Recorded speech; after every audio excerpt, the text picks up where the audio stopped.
आज हम लेकर आए एक और नई कहानी। ये बहुत ही मज़ेदार और रस भरी कहानी है। पूरी कहानी सुनने के लिए अभी वीडियो को लाइक करें, चैनल को सब्सक्राइब करें और नोटिफिकेशन बेल को दबाना ना भूलें। रोहित ने एक बहुत ही खूबसूरत लड़की से शादी की। शादी के बाद दोनों की ज़िंदगी बहुत प्यार से गुजर रही थी। लड़की का नाम संध्या था। रोहित उसे बहुत ही ज़्यादा चाहता था और उसकी खूबसूरती की हमेशा तारीफ करता था।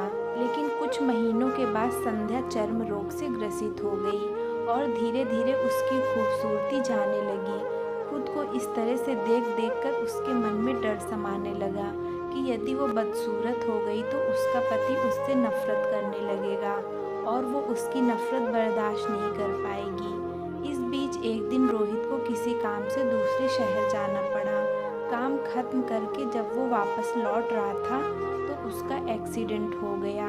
एक्सीडेंट में उसने अपनी दोनों आंखें खो दी, लेकिन इसके बावजूद भी उन दोनों की ज़िंदगी आराम से कट रही थी और सामान्य तरीके से बढ़ती जा रही थी। समय गुजर रहा था और अपने चर्म रोग के कारण संध्या ने अपनी खूबसूरती पूरी तरह से गंवा दी और वो बदसूरत हो गई। लेकिन अंधे पति को इस बारे में कुछ भी पता नहीं था, इसलिए उनका खुशहाल जीवन पर कोई प्रभाव नहीं पड़ा। रोहित उसे उसी तरह प्यार करता रहा। एक दिन अचानक हार्ट अटैक के कारण संध्या की मौत हो गई। रोहित अब अकेला हो गया था। वो बहुत ही ज़्यादा दुखी रहता था। रोहित उस शहर को छोड़कर जाना चाहता था। उसने अंतिम संस्कार की सारी क्रियाविधि पूर्ण की और शहर छोड़कर जाने लगा। तभी एक आदमी ने पीछे से उसे पुकारा और पास आकर कहा, अब तुम बिना सहारे के अकेले कैसे चल पाओगे?